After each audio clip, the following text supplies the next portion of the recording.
Scene 2 of Snow White and the Seven Dwarfs by Jessie Braham White. In the forest.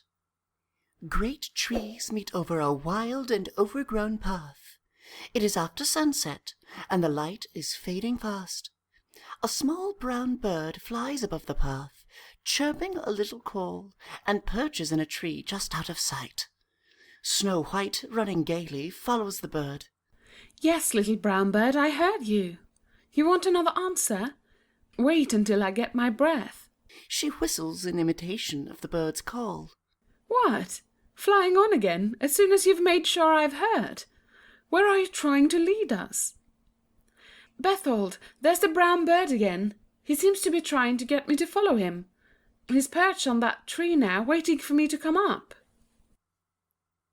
The bird calls again, and Snow White tries to imitate the call in words.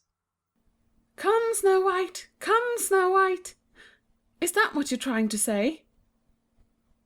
I'm coming! I'm coming! And she runs on, following the bird. Berthold comes into sight.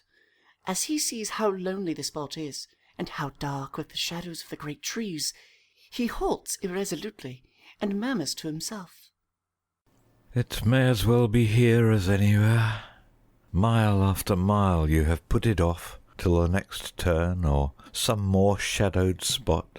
But that is no kindness to the princess. Remember your own children, man. It must be here. He calls after Snow White, and his voice is hoarse. Princess, come back. What is it, Berthold? You want me? She runs back and slips her hand into his. There's the bird again. He seems to know the way better than you do. Do you think he can know I'm going to boarding school? The bird calls again, and she answers. Don't be so impatient. I shall stay with Berthold just as long as I like. He's a much older friend of mine than you are.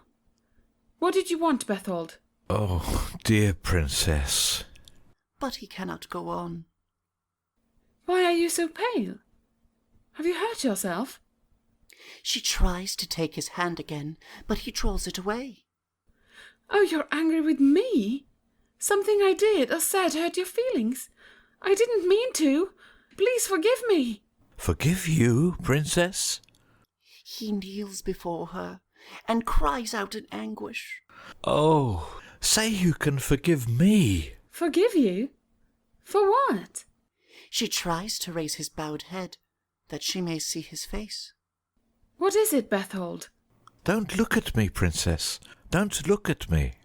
He folds his arms about her and hides his face in her dress. Oh, whatever it is, tell me. I'm afraid. The Queen. The Queen? The Queen has commanded me to kill you here, in this forest, now. Looking down at him in wonder. Kill me? I don't understand. You're taking me to school. Oh, you're joking. I call that a silly joke. Stupid old Berthold. A very silly joke. Look at me. No, look at me. Slowly, he raises his head. She reads the truth in his face, and with a cry springs from him. Oh, it's true. It's true. I know it. That was why the Queen... But you won't, will you? See, Berthold, I don't run away. I come right to you. I creep into your arms. You won't hurt me, will you? Oh, my darling, if it were my life alone that were at stake, I would suffer any torture rather than harm a hair of your beloved head. But the Queen... Oh, you mean that the Queen will kill you unless... Not me, princess, but my children. She has shut them up in the grey tower, and she will starve them to death. Oh, Berthold! I know your little children. They have blue eyes and yellow hair. I've played with them. She would do it too. She thinks a moment, then with sudden resolution goes on. Kiss me goodbye, Berthold. I couldn't live and think of your children. See, I'm not crying. I'm not even very frightened. I'll turn away and shut my eyes. But please be quick.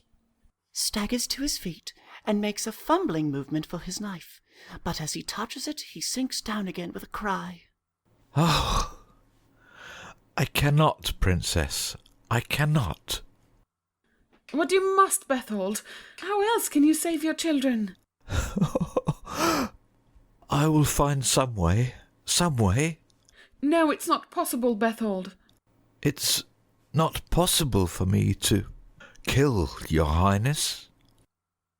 Bethold, considering the way the Queen has behaved, do you think it would be very wrong to tell her a story? Wrong? Because if it weren't wrong, might you tell her that you'd killed me without doing it? But the proof. She has commanded me to bring her your heart before midnight. My heart? I've never seen a heart. I don't suppose a little piece of beefsteak would look at all like it, would it? No, but... He springs up. Why not the heart of some beast? I might catch a wild pig here in the forest and... But no, I couldn't leave you here alone. You would starve. Couldn't I live like the birds, on berries? But the winter will come, and... Oh, your Highness, there are savage beasts in this wood. I haven't seen one, not a living creature but my little brown bird. It was daytime, and I was with you, but it is growing dark, and at night... But if you don't take the heart to the Queen before midnight, you know what she will do. The most savage beast would be less cruel, and you must catch the wild pig before it is too dark to see. No, I dare not leave your Highness. Pretending to be struck with a new idea. Bethold, could you find this place again? Find it? Every inch of the way is branded on my brain. Then tomorrow hide some food in your tunic and come back again, and we can plan.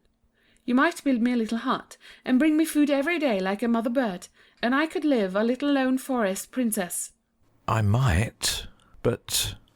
Oh, please, there is no other hope, is there? None that I can see. Then hurry, it is getting darker every moment. Kiss me goodbye quickly. She puts her face up to his. Until tomorrow, dear Bethold. My princess, heaven keep you. Until tomorrow.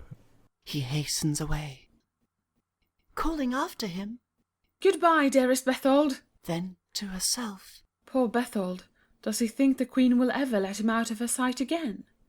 No, she will shut him up in prison for fear that he might tell. He will never come back. Goodbye for ever, Bethold. A sudden terror seizes her. Oh, it's goodbye for ever, everybody. She starts after him, crying, Bethold, come back! Come back! But remembering, she clasps her hands over her mouth to stifle the cry. Hush! Snow White! Think of his children! Think of his children! With a little moan, she sinks to the ground. Oh, but what shall I do? Where shall I go? I'm afraid. I'm afraid. Afraid. And she hides her face among the leaves. The call of the little brown bird is heard almost overhead. At first, Snow White does not hear, and the bird repeats the cry that sounds almost like, "Come, Snow White." Looking up in wonder. Oh, little bird, are you still here? You haven't left me. I think you are my friend, the only friend I have in all this world now. The bird flies off a little way, and then perches and repeats his call. Are you telling me to follow you, as you did before? But where shall I follow? I have nowhere to go. I wish I could live in your nest, little bird. Again the bird calls, and Snow White rises and follows where he flies. Yes, I will follow. I trust you. She runs out of sight among the trees, calling softly as she goes. I hear. I am coming. I am following, little brown bird. The curtain falls. End of Scene 2.